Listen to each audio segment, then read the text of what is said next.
What's going on, guys? Welcome back. So we're now on episode 15 of the walkthrough, picking up here at the western edge of Liarnia, moving on up the west coast. Now, we got a few little things to do. This coast isn't like the other one. Like there's some stuff going on, but it's not, um, so loaded with content, you might say. So we've already taken out the tower. We've already taken out the first boss, being the Erd Tree Avatar. So now we're just kind of working our way on up, hitting everything along the way. As I mentioned before, these guys have pretty cool weapons, very unique movesets.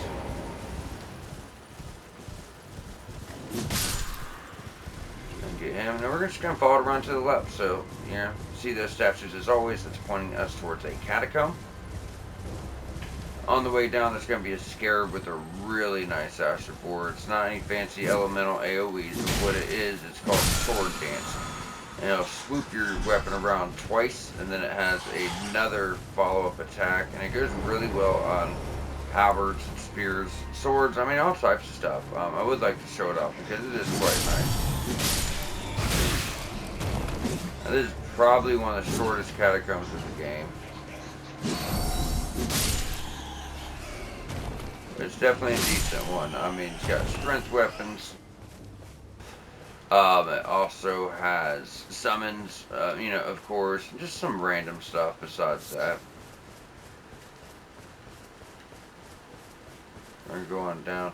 I will tell you though, guys, if you're using a basic weapon and you're trying to find just a really solid Asher Boar, Sword Dance is the one. It really is. It's something you can use all game. It's just devastating. Especially if you put like a frostbite or bloodlust or just some kind of affinity on it, because it is a normal one. Meaning you put whatever affinity you want on it, fire, frost. It just depends on what you got unlocked at the time. So we are going to have imps to deal with here again. We're going to turn on our lamps. So it's going to hold up our shield. There's one. There it is. Can't remember if we dropped down from the roof or not. So in between episodes, I did go get myself killed to take off the effect of the Great Rune. Like I said, I don't like, fake stats. Because then you die, you get used to those stats, you get used to the weight requirements and stuff like that. So I went in and took it off. So there's a roster lever already. It's right at the start. This one's kind of set up weird. So it's going to drop down. And the best way to do this place is to actually, pull your lever, but go all the way to the back and kind of work your way to the front. Just going to take him out. Get him.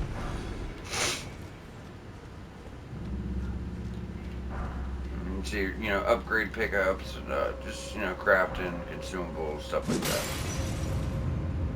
So as we go in here, I know for a fact there's an imp on your left, but there's like 2 or 3 of them. Yeah, one to the left, one straight ahead, and maybe one to the right too. Yeah, okay, so we got 3. So I typically go for one to the left first. Not for any reason, it's just the way I'm used to doing it. That's 2. And 3. Now we can go and pop this chest and get our next summons. Raya, Lucaria, Soldier Ashes, and then after the boss, you're going to get a summons for that as well. Just the Raya, Lucaria soldiers, they do the magic. I think you get 3 this time, while the Godric was 2, right? So not only that, but when we take out the boss, we get another one for that. And I think it's mages. I don't even know if we ran into... Yeah, we've seen a couple. There was one on the tower. They're like the main basic enemy of this area. You just don't see them much. Kind of like the main basic enemy for Weeping, the Misbegotten. But you don't see them much until you do like the castle and stuff. This is Watchdog's staff. The weapon they were using when they shot all those glintstones at you. Besides that, it's just a good beat 'em stick. It doesn't do any magic damage. It's pure physical. The Asher Boar does magic, that's it. At least to my knowledge. I could be wrong. Yeah, pure physical. Asher Boar does magic. Sorcery of the Crozier. There's going to be some more imps in here. And this is actually going to take us to our boss. So, to start talking about our boss, you're going to see a spectral Crucible Knight. This is a spear variant. We have not ran into them yet. The first one you actually run into is actually in the underground. Like the third, or no, like the fourth or fifth underground region we go to. They're quite formidable. Be honest, they got some pretty hard hitting attacks. But what we're going to do is ignore him because the true boss is what's called a spirit caller. Now, a spirit caller is a visible snail. They do leave a little like fog around them. The first spot he's gonna be is in the back right. You can see him back there. So just run for him. Ignore the Crucible Knight. So he's gonna go invisible. See that little fog? So after, if you don't beat him right here, we're gonna do. Oh, never mind. We did. But if you don't beat him there, you're just kind of running around, and trying to find that, that light fog color. And when you find that, you know where he's at. So from there, we'll go back to the start. If you didn't beat him, it's probably because you weren't getting enough damage, But if you've been following along with the walkthrough, you got a somber weapon. We just picked up that somber 6 last episode. So we're all at plus 6. 60% upgraded. Not bad. Not bad at all for this point in the game. If you're just going through and not doing side quests and stuff like that, you don't know where to look, you're probably at plus 4 at best right now. You know what I mean? On a blind playthrough, but since we do know what to do, where to go, what quests to do, and what rewards we'll get for doing so, we're in a much better place. Now we're just going out, back from whence we came, and we're working our way down the left. Now here is the Revenger's Shack. If you did not kill Arena's father when we did, this is where he's going to typically invade you at. But I was worried about people not finding this because it actually is, normally when we go down the road, there's like bushes here. It's hard to see it and you can easily run past. Like it's very easily missable. So because of that, we decided to go ahead and take him out. Now we've done all of Arena's quest besides the end of it, which does not take place until after the capital. Like I said, if you're going on down, there's a good chance you're going to miss this. It's like on a cliff behind things, and that's why we were like, let's not even take the chance. I don't want to guide people and, say, hey, worry about this later, and then you guys miss an episode, and then you miss an item, especially missed a quest. It's going to lead to one of the best steals in the game, for sure. So, now we're going to go down here and fight Balls. That's his name. His name is Balls. He's a big-ass troll. We've already fought versions of him out in the world. He's got the magic colossal greatsword. Put on whatever buff we can. Try to do a little bit more damage to him. Hey, you went for that early. Let's see if we can rush and get a critical on him. Some of these guys we're going to start facing don't even have heads. They're like headless, trolls. And because of that, you cannot actually get critical attacks off them. Pretty easy, right? That's going to get you great blade phalanx. So it's like blunt blade phalanx, but it gives you great swords above your head. And they actually are a decent size, to be honest with you. Like, definitely, it's a spell I used for the majority of my playthrough when I was trying to do a mage run. I ended up giving up on it, but I made it up to like Altus. I used it from here all the way to like the capital. That's when I got bored with the mage playthrough. Like, the capital outskirts, and I was like, fuck, I'm not having fun with this, but it was fun. It's just kind of, same thing over and over, same spells. Didn't have the most fun with it.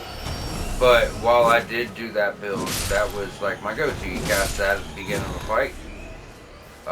Or where you're just going through area where you've got like a few weaker guys, you just cast that, floats above your head, just fires off here and there. It's more defensive spell, it does damage.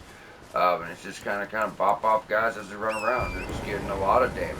Like, over 600, 700, something like that. A sword, it's wild.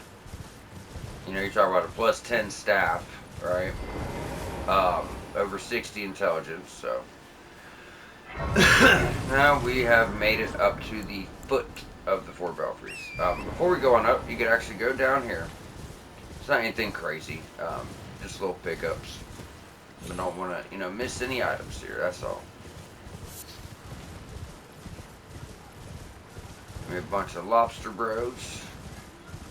Probably don't want to fuck with these guys too much. They could be, really deadly. We took one of those out last episode too and did the larvals here. They could definitely be quite deadly. I thought there was a pickup of some sort down here. I remember seeing an item. last time I was playing. Yep, there it is. I was thinking like, damn, maybe it's just a random drop, but no, right here. Just some consumables. Like I said, it wasn't anything crazy. Not, it's hardly even worth grabbing, but you know. All right, so now we're gonna go on up and go back to the four belfries.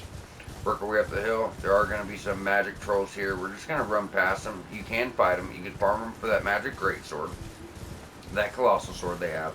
But just keep in mind, we're doing the Carrier Manor next episode, and we get that as a guaranteed drop, right? So, I think it's better just to get it as a guaranteed drop instead of wasting your time.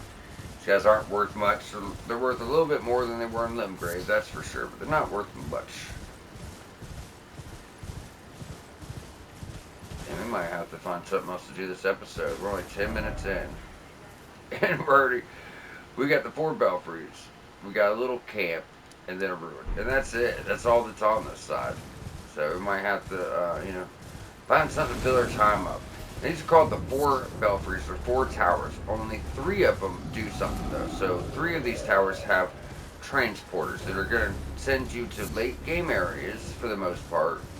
And they're going to send you to a spot in these areas which you can't reach when you do get there later game. It's just little secluded spots of later game areas. However, one sends you over to get a rematch with the gentleman from the tutorial area that grafted science. So we are going to use our first key to take him out. So the 4 belfries. So there's 4. 1 has the key.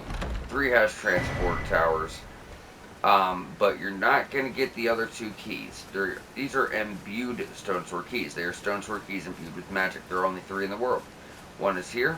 1 is at Raya Lucaria. And 1 is at in Caelid, right? And the hell is it called? Cilia, Town of Sorcery. So we're going to do this first tower now, and then we're actually going to come back once we get the second key, and it won't take long, so we'll just like squeeze it in the end of an episode somewhere. It's just like resistance talismans for the most part.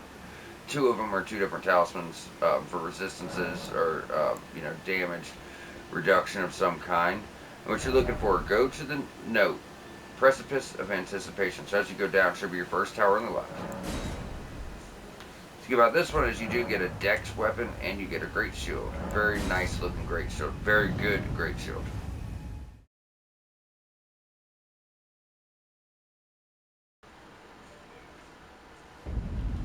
I guess we might get started on the Carrier Manor. We might be able to just do it in this episode. I'm trying to think anything else we do is going to fuck up something, because I want to put the whole top of the lake in a single episode with Ravine Veiled Village.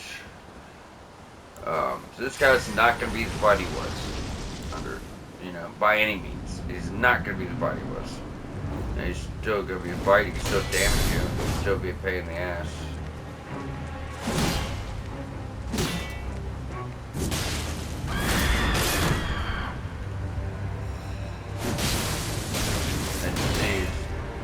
It's not his damage, but our damage is just absurd. Like, easy as pie, baby. Easy as pie. So, Ornamental Straight Sword is actually pretty wicked. Golden Beast, Crest Shield, phenomenal weapon. So, first off, let's talk about this. So, this is, I guess, quality, but it's definitely a dex weapon. It just gets some strength scaling. Critical at 110. Now, it doesn't seem nothing crazy, just pure physical, dex weapon. Short sword. What's really cool is two-handing gives you 2 of them. Pretty unique moveset.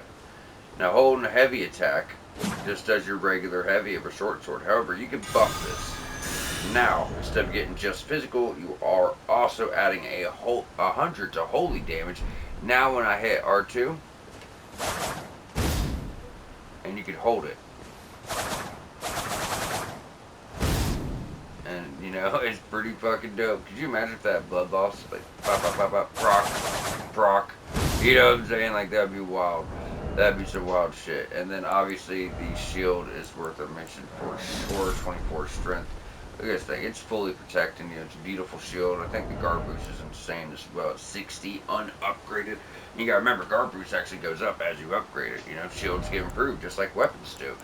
So, definitely something to keep in mind. Oh, we got another new shield too. Yeah, both of those drops are really good drops. They really are. Now we're going to go on up back to where we started. This is where you initially came out at the very start of the game. But going up here will allow us to get a quest item for Nefeli and a summons. So you're going to get 2 summons here, but one isn't a usable summons. It's just an, quest item. It's a summons that you're going to give Nefeli to kind of cheer her up after, Gideon disowned her for doing what she did at the Albinarics. Last episode or the episode before. Let's go and grab that. That's for Nefeli. That is your quest item. Then over here to the right, you can pop this chest. And get Stormhawk Dinah. And that is a summons you are able to use. You can't use the other one. Now, if you did not die the Claw for Varus quest at quest line over at the Church of Inhibition, like we did, because that's the one we had unlocked at the time, you can do it here. As you see the blood right there, so that'll allow you to obviously, do that to complete his quests. Now, from there, we're going to jump on over to the Round Table Hold and, push Nefeli's quest line up to the next step. So to do this, we might be able to talk to Gideon first, or you might have to talk to her first. What we're looking for is a piece of dialogue from Gideon called Nefeli's Despair. Yeah, so we're going to have to talk to Nefeli first. That's what I thought, because she kind of tells you what's happening. Then you go talk to Gideon, and he tells you, his side of it, and then you go back to Nefeli and give her the Stormhawk Ash.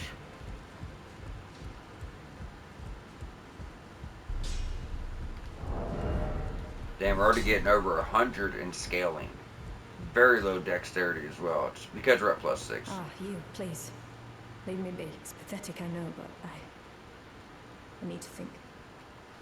Alright, so with that, we can go back on up, talk to Gideon.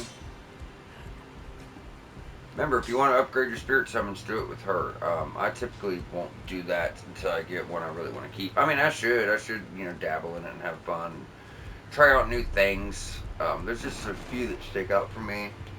Because this is a walkthrough and my job is to make things easiest as possible in a game that is otherwise challenging, we'll probably be recommending the Mimic tier. It's obviously very strong. There's another one late game I like much better, but Mimic tier is obviously going to be good for obvious reasons. As it's a walkthrough. I'm supposed to make things easy as possible and getting you guys in the best possible spot to really get you some help. So that's probably what we'll recommend. Not to mention there's no mana requirement. It comes off of your health, so that's what we'll be doing. You could also talk to Gideon and get all of your, dialogue and lore about the demigods.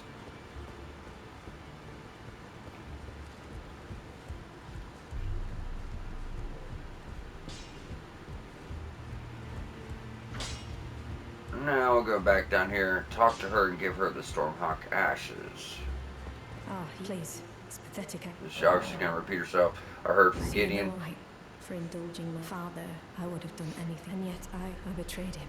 She's actually a good person. He's in the wrong, obviously. He's a piece of shit. He used her to kill people for him, and that's all fine. But when she tried to do the right thing and defend the weak, it just set him off, and he just owns her. He's a coward.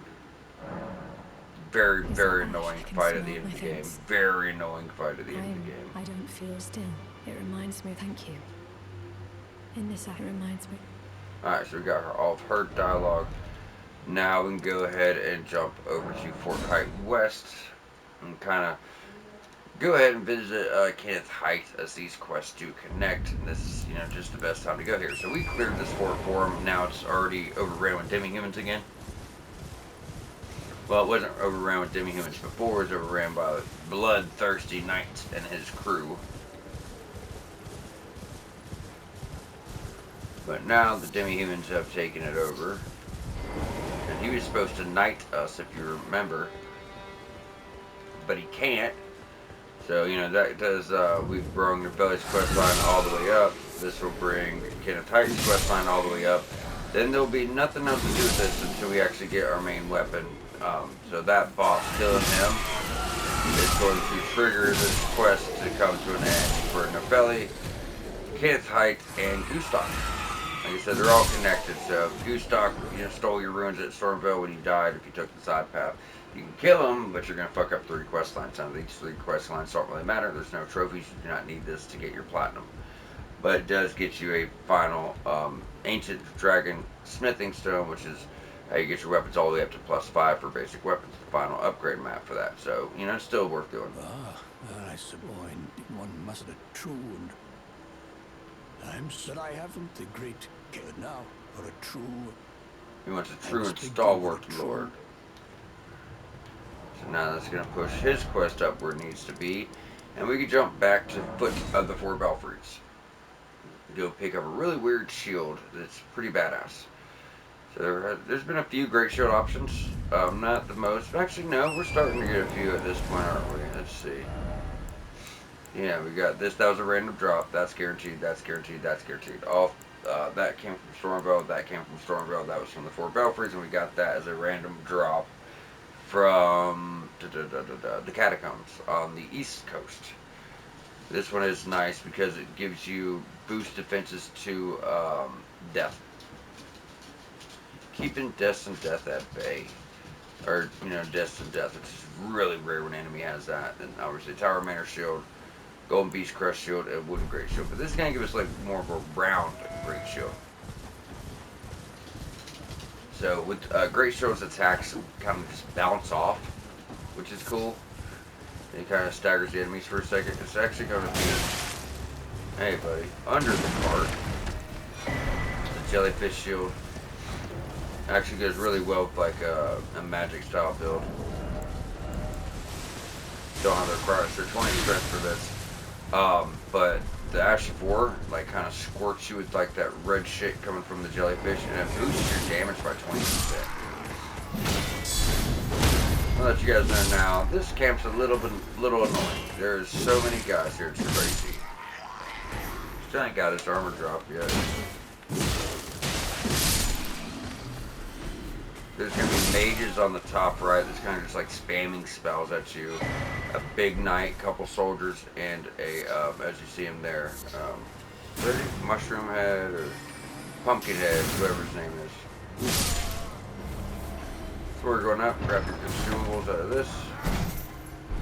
High frames, baby. Now, there's going to be a bunch of guys on the outside there too. There's like another 30 freaking guys pulling that cart.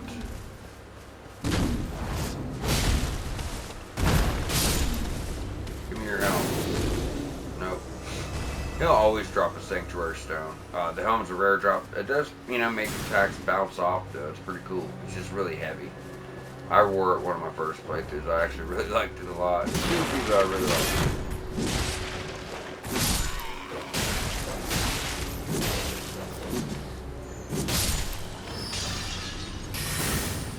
As you see, these guys do have a chance to drop Smithing 3. Whoa. Stun locked.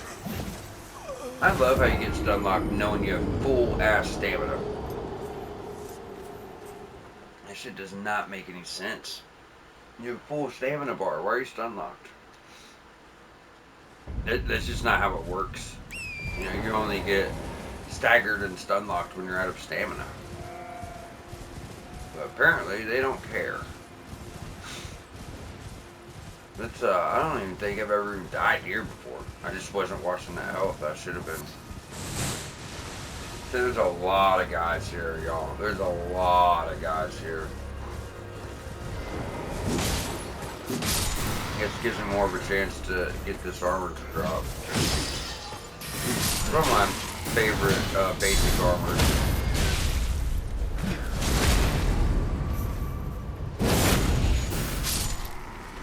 Mage bro just fucking spamming shit. It's highly fucking annoying. I mean, it'll irk you. It'll fucking irk you.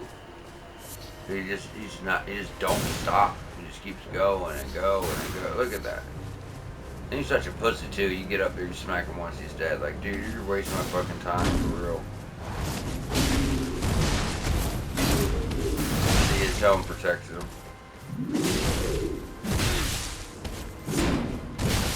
Again. Again. Keep protecting. Alright. Let's try this again. God, I can't wait to fucking destroy you. You know what? Can I get to him? Yeah, let's put a stop to this bullshit. I'm done with it. Like, I'm just fucking done with it. It's, you know, highly annoying. So, now we got him. We can just get a fair fight going for the most part.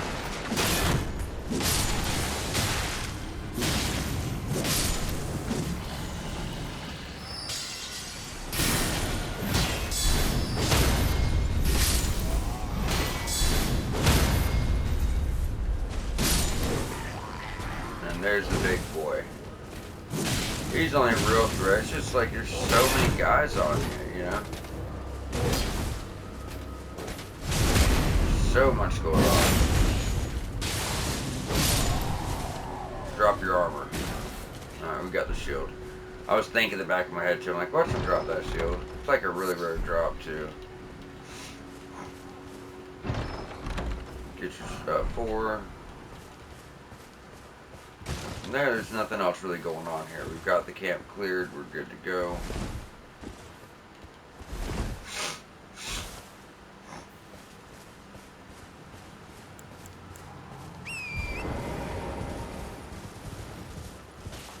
Now we can go on down and take out 30 more fuckers. Like, there's so many guys. It's crazy. There's so many people. Look at this shit.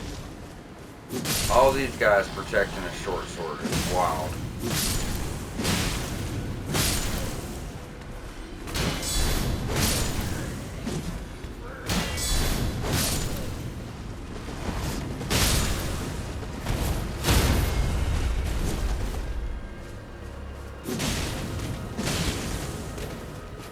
Watch that stamina. Hell of a shield there too, though.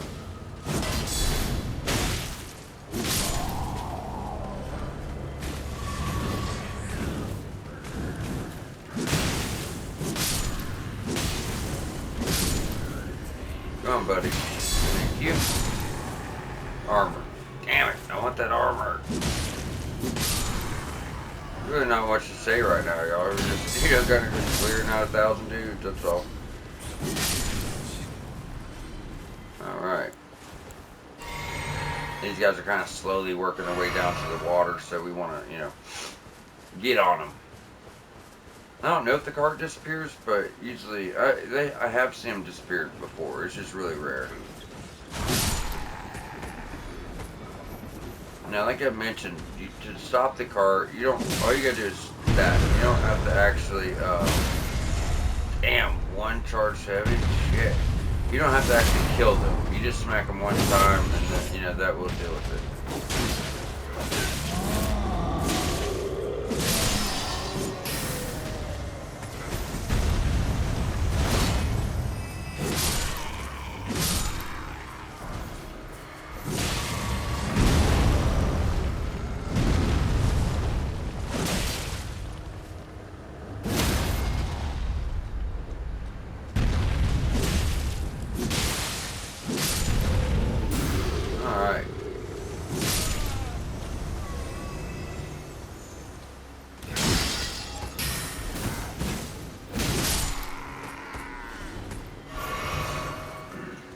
Looks like we got a straggler. So this will be your next intelligence scaling sword. Very, very pretty looking sword. The moveset's really weird. So when you do a charge attack with this, it kind of blocks hits for a second, which is cool. Just feels really goofy. Like I said, very beautiful looking weapon. You're getting strength, dex, and int. It leans more towards strength and int when fully upgraded. Even split. With the base damage, the scaling is going to be different. But like I said, really, really neat looking sword with the crystal. You know, just regular short sword moveset. Besides that. You see what he's doing there? Look at that. So he's kind of blocking as he's charging up ahead. Then the special attack. What he's doing is you're growing a huge magic sword of that. So it grows bigger and bigger, then comes down for a really big slam. It's okay, it looks kind of cool first time you see it or use it. It seems alright, you know. Definitely a bit of a weird one though, for sure. Like I said, it feels weird. Now, let's go straight back over to where EG is and clear out the ruins. So there's a trick to kill a boss over here too. We'll talk about. It's one of those big guys from the front of this area that's got all the arms, but this one's more elite version. It's a Royal Revenant. He's an asshole. He spits a bunch of poison, like a puddle of poison you sit in. But more importantly, he can climb under the ground and appear up other places. He's got like 1,000 arms, just pop, pop, pop, pop, pop, pop, and you just can't live, even at our health. Like, it's just really unfortunate. It sucks. What we're actually going to do is rest, try to de-aggro the enemies a bit, and we're going to jump on over here to the round table hold.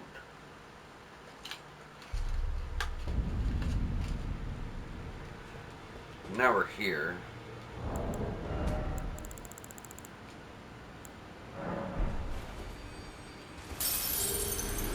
We're going to talk to Corin. Even if... Oh, yeah, we just triggered him to leave by going to Alta, so that is something. But you're not really missing anything. There's only two that I would even get, besides what we're about to get now, and that's heal for 1,500. Not urgent heal or anything else. You want regular heal, guys. So even if you're a mage or someone with very low faith, this requirement, let's see. As far as my notes, I had it working for everybody though. So we want to go to heal, 12 faith requirement. So the mage class is the class that started with the least amount of faith, coming in at 7. So mage is what you're going to do.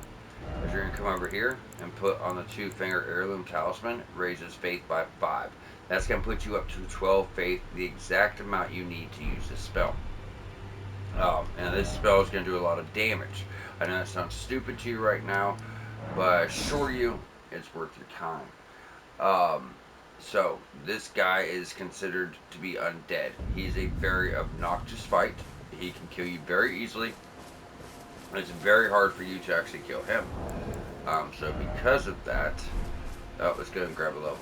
Because of that, what we're going to do is use heal. Now, obviously, any kind of holy, and heal is holy, is going to be very lethal to any enemy considered to be undead. So all we're going to do, now don't hold it up, like don't hold down your casting button. It's just going to be okay. It's going to be a quick tap, because holding it doesn't charge it up for a bigger burst. What it does is it delays the heal. So if you're like about to get attacked or whatever, you hold heal, and then when you're done being attacked, it'll heal you. I guess that's why it's delayed. But I fucked up, doing this when I figured this out. I actually read this online somewhere. I was like, what? That's wild. So I'm putting this in the walkthrough. But I didn't realize it, and I fucked up holding it, thinking, oh, let me get even more damage with a big burst of holding. And it just didn't work. Just remember, quick tap. But, so we're just going from EG back into the ruin, staying to the left side. And you're eventually going to see this. So if you're by the wolves, you're in the right spot. So make sure you go right to heal, have your catalyst ready. Because catalyst, your seal, you know what I mean. Because he's going to come out fast, and if you don't get this off quick enough, he's going to destroy you. So hitting it one time should stagger him, 2 times will kill him. Just real quick. Boom. He's staggered. Hit it again. Boom. He's dead. And that, you know what I'm saying? Like, it's going to make it much more easy. So if you want to try and fuck around with him, you're more than free to do so. You'll see what I mean when you try to fight him. Now, eventually, in game, we will get to the Halleck tree, and we have to drop in between these castles on this lower level. And there's like fucking 6 of these guys, and it's horrible.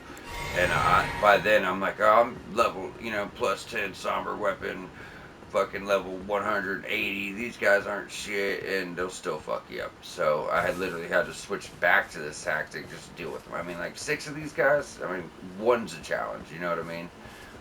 6 is just a fucking nightmare. That weapon we just picked up is truly phenomenal. I'm going to show you guys this weapon. It's phenomenal. It's a rapier, not too special, you wouldn't think. It does cause frostbite at 60. Pure dex weapon, pure physical, and, no elemental under attack power, but it does have a passive of frostbite, which makes it pretty devastating. Which is crazy, though, is most weapons that do frostbite also do magic damage. This does not. It's pure physical. However, This thing is fucking incredible. If I liked rapiers, I would use this. In fact, for our build, because we do have Dex and Arcane, there is another Dex weapon that was right by where we did Bard's Quest offline that does rot, and it's a basic weapon, so you can put like fire and rot, or you can put frostbite and rot. So it'd be devastating to dual wield these together. But what's really cool about this is one of 2 weapons in the game that have abilities like this. So it's a rapier, and the Ash of War is just a very heavy poise breaking a move. Just a lot of poise break to it. It does a lot of damage. But the charged heavy does, like, that's your magic attack, and charged heavy. Look at that. You just throw it frostbite whenever you want. And what's great about it is it costs no mana. There's only one other weapon that does magic like this, that throws off magic projectiles that cost no mana, and that's a stealth wing. Another phenomenal dexterity weapon for dex intelligence. I told you guys at the start, if you're going to do like a melee with Ent, go dex. For one, dex shortens your spell casting time. Like when you get up to 40 dex with the Ent build, your spells are going to come out much faster, like 10%, 8%, something crazy like that. But also some of the best melee weapons for dex, or some of the best melee weapons for intelligence are actually dex weapons. So really cool weapon, definitely worth a mention. Now at this point, we are like exactly where we need to be, so we might just wrap up this episode early. I don't want to do it, but at the same time, let's run down here. We're just gonna at least grab the intelligence not tier, because it's kind of hidden. It's kind of off somewhere, not really hidden, but somewhere you wouldn't think to look. But yeah, I mean, we're in a really good spot right now to end the episode, because I don't want to start Carrier Manor unless we have enough time to actually do it, and it's gonna take probably at least a whole episode close to, because we gotta progress this huge courtyard, going through killing a bunch of fucked up enemies, and get everything there, and then we go through the castle itself, work all the way through the battlements. Then you go behind here. While you're behind here, you can actually talk to Ronnie and start her quest. Now we're not worried about triggering the Radon Festival. But then you drop down on top of the castle from another side. There's a little area over here to do. There's this stuff to do with Dragon, and there's ruins, and then back behind here you got an Everjail and summons, a painting to solve, and so it's like quite a bit here. So I don't want to start it right now, because we're just not going to have the time. We're almost 40 minutes in, so I try to go for an hour. It's not always possible, right? But over here, right in this little nook, is the intelligence knots here. And when we do the upper section, it is easy to miss it, to be honest with you. It's not hard to miss it. So let's go ahead and grab that, and we might go ahead and just solve that other tower while we're at it. Because when we do the top portion of the lake, we're going to do all the stuff in the lake, and then we have the Ravine Belt Village, and there's a lot there too. So to make sure we can fit it all in, we'll probably hit this, and we'll hit the tower, just to make sure we can fit everything in that episode. It's not like we don't have the time right now, so it does make sense to do. Just get on up, follow it around all the way up here. Now these are the enemies that are in Carrier Manor. There's a bunch of fucked up enemies. Oh, wrong one. They're a pain in the ass. The one thing about them is they're extremely weak to fire.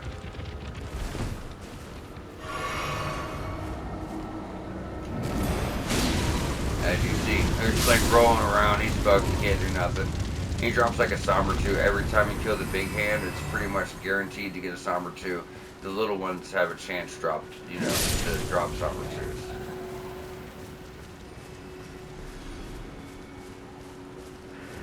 So needless to say, when we do Carrier Manor next episode, we're going to come out of there with enough Somber 2s to last you your whole playthrough. For sure. You'll never have to buy one from a Valkyrie. You're never going to have to buy one from an NPC. You're going to have so freaking many of these damn things. Now, we'll go hit the puzzle tower. This puzzle tower is kind of a pain in the ass on a blind playthrough your first time trying to solve it. You have to, kill the 3 turtles like, the first one we did. But it's really hard to see them, to be honest with you. Wait, how far are we from it? Oh, it's all the way over here. It'd be better just fast travel.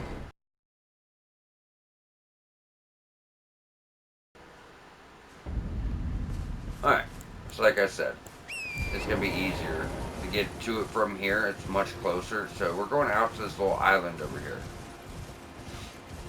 And we're going to have to kill 3 turtles. But they're a little more hidden. The first 2 aren't too bad to see. But the third one's kind of a bitch if you don't know where to look. After, going through and my own playthroughs and taking notes, I know the easiest way to find them now. But I will say, the first time is definitely a pain in the ass. Because there's like this bottom section, right? But there's like a lower bottom section. It's only on one portion. There's like a mid section, and then you got the high section. So if you just think that there's just a far bottom and then the high part, you'll miss the ledge where this other one's at. It's really easy to do, actually. So remember to go up and interact with this. You always have to. Then we're just going to the east. Your first one's just going to be up a tree. And he's kind of hard to, notice too. Now, I've heard a lot of people say, oh, you need range. No, you don't. You go up and smack the tree. He falls, he dies. You don't need range. So if you're like, fuck, I'm just pure melee, I don't have a bow even, don't worry about it. It's all good. Then the other one's just kind of moving, wrapping around to the left. He'll be out in the open somewhere, like right around here. Is it easier to do this at night? Yeah, there he is. As long as you go, there's the front, you just kind of went to the left side of it and you're just wrapping around in a circle like this, you'll find him. Now, as soon as you get him, you're going to go to the edge and you're going to go right. You're kind of working your way back towards the start of it. And eventually you're going to see, like I said, like a mid-level to this place. There is like a collapsed pillar or something like that to kind of tell you.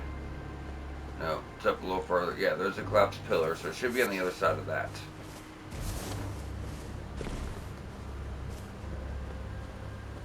I mean, you'll definitely see it when you're looking over the edge. It must be all the way back by the start.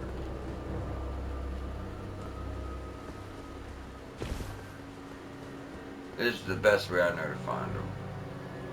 I think that's it right there. We just gotta get to the right part of it. Yep. Drop down. The rise says open. See, that's just like a little, little midsection all by itself. It's not big. It's, it's easily missable.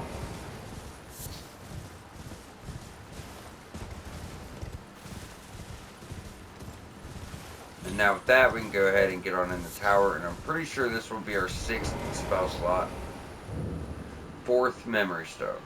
I always check behind, but there's usually nothing too much going on in these places.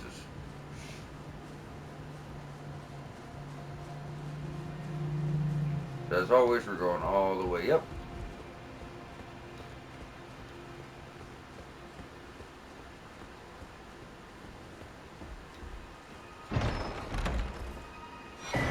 Grab your memory stone, and we're good to go. So let's go ahead and jump over to Main Carrier Manor and get ready for next episode. So before we go in here, in between episodes, do what you got to do to get ready. Make sure you have fire, whether it be a buff, whether it be a weapon, whether it be using an Ash of War. You are going to want it and you are going to need it. These hands, there's a lot of them. Like that big one, you see how much hell he gave me? Well, there's like a fucking 1,000 of them. Excuse my language. There's a lot of little ones. There's a lot of big ones. There's just as many big ones as little ones. And at least with fire, you smack them one time, they're going to be rolling, and it actually gives you a chance to get in a hit. Because it's like they just don't stop. And then they can fire off that magic projectile, locks you in place, and just really fuck you up. So make sure you have something with fire before we go in here. And yeah, that's all I could really say. That's going to be the biggest thing to help us out here. Besides that, as far as just regular progression goes, we have hidden everything on the east besides one tower. We have to wait for it until we get a gesture and a helm. It's kind of like a little hidden secret to get in. We've done the entirety of the bottom of the lake, including Vare's quest, even including, obviously, the ruins and stuff, but including, like, the hidden larval tier with killing that enemy, so there's nothing left there to do. We've done everything up the east coast without missing anything. Like, we've done the full circle of Liurnia. The only thing left is, like, the top half of the lake and Carrier Manor and the ravine, which the ravine goes with, the top of the lake. So we have 2 episodes left before we're already in the Legacy Dungeon. You know what I mean? So making good progress. But so next episode, Carrier Manor.